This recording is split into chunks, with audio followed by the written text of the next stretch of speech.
The day I found out my wife was cheating was just like any other Tuesday. I came home a little early, planning to surprise her. Well, the surprise was on me. I heard them from the hallway, her laugh, a little too loud, and a man's voice I didn't recognize. I stood there, frozen, the flowers I'd bought wilting in my hand. My first instinct was to burst in, to scream, to demand answers. But then, a cold, quiet thought settled in my mind. Rage is a fire that burns out quickly. Revenge, however, is a dish best served cold. So I backed away, quietly closed the front door, and went for a long walk. That was day one. My plan wasn't born from anger, but from a strange sort of clarity. I decided to give myself 30 days. For 30 days, I would be the perfect husband. I'd make her breakfast, ask about her day, listen to her complain about her work colleagues. I'd smile, I'd laugh, and all the while, I'd be gathering evidence. It was a performance, and I was playing the role of a lifetime. The first few days were the hardest. Every touch felt like a betrayal. Every "I love you," she said, felt like a lie twisting in my gut. I had to physically stop myself from flinching. But I focused on the goal. This wasn't about a messy fight. This was about a systematic dismantling. I started small. I installed a keylogger on our home computer. Felt wrong, like a violation. But then I remembered what I'd heard, and the guilt vanished. The emails started coming in. Sappy cliché messages between her and a man from her office named Mark. They talked about their connection, about how misunderstood they were. They were planning a weekend getaway to a little bed and breakfast upstate. The reservation was in his name, for the last weekend of my 30-day timeline. Perfect. Next.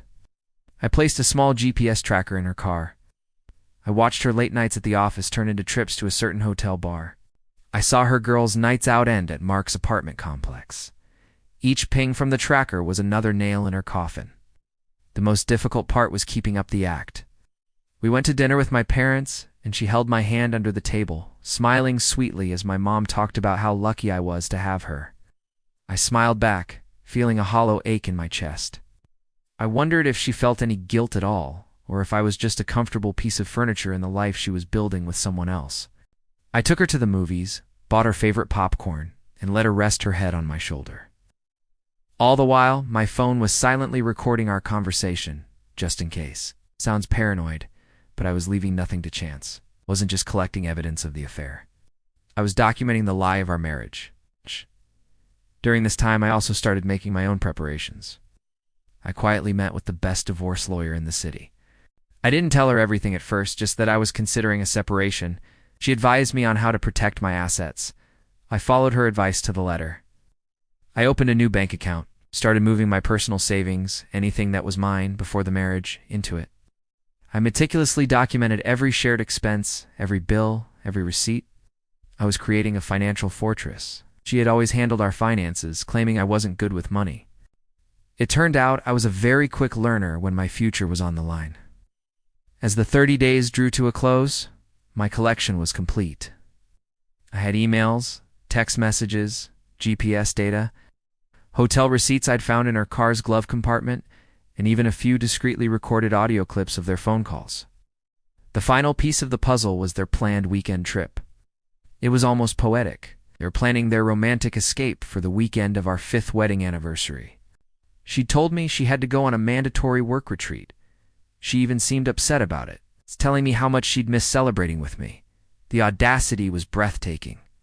The day of the retreat arrived. I helped her pack, told her to have a good time, and to be safe. I even kissed her goodbye at the door. "I'll miss you," she said, her eyes full of fake sincerity. "I'll miss you too," I replied. And for the first time in a month, I meant it. I would miss the woman I thought she was, the woman I had married. As soon as her car was out of sight, my plan went into full motion. It wasn't just about her anymore. It was about him too. Mark, a quick search had told me he was married with 2 young children. His wife deserved to know who she was married to. I had compiled 2 packages. One for Mark's wife, and one for my wife's parents. They were devoutly religious and adored me. They thought their daughter was a saint. The packages contained printed copies of everything: the emails, the texts, photos of their cars parked together at hotels, the the reservation for their anniversary weekend getaway. I sent them via a courier service with same-day delivery.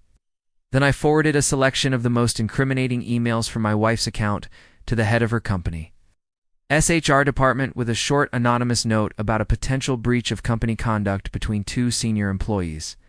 Finally, I waited. The calls started in the late afternoon. First, Mark's wife, hysterical, thanking me through her tears for telling her the truth. Then my mother-in-law, her voice trembling with a mixture of disbelief and shame. She couldn't form a complete sentence. My father-in-law got on the phone and simply said, "We are so sorry, son, so very sorry." I didn't hear from my wife until much later that evening. She and Mark had apparently arrived at the idyllic bed and breakfast, only to be ambushed by a flurry of frantic phone calls. Her life was imploding, and she was 200 miles away, trapped in a cottage with the man who had helped her destroy it. Her call was a string of accusations and curses. I had ruined her life. I was a monster. How could I do this? I listened calmly, without saying a word. When she finally ran out of steam, exhausted and sobbing, I spoke for the first time. "I know you were at Mark's last Tuesday," I said quietly. "Heard you." There was a long silence on the other end of the line, and in that silence, I heard everything. The shock, the realization, the dawning horror that this wasn't a sudden act of rage, but a cold, calculated execution. "The divorce papers will be served on Monday," I said. "Don't come back to the house." Then I hung up. In the days that followed, the fallout was catastrophic for them. They were both fired from their jobs for misconduct. Her parents refused to speak to her.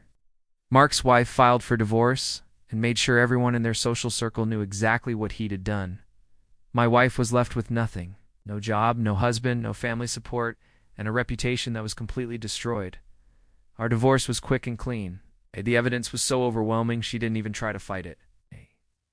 She walked away with almost nothing. I sold the house, the one we had built together, filled with memories that were now tainted. I moved to a small, quiet apartment across town. Sometimes late at night, I sit in the dark and think about that Tuesday. I think about the man I was, the one who bought flowers and planned surprises. And I think about the man I became, the one who planned a ruin. There was no victory, no satisfaction. There was only a profound, haunting silence. The fire of my marriage was out, and all that was left was ash. Thanks for watching. If this story resonated with you, consider subscribing for more content like this. Take care.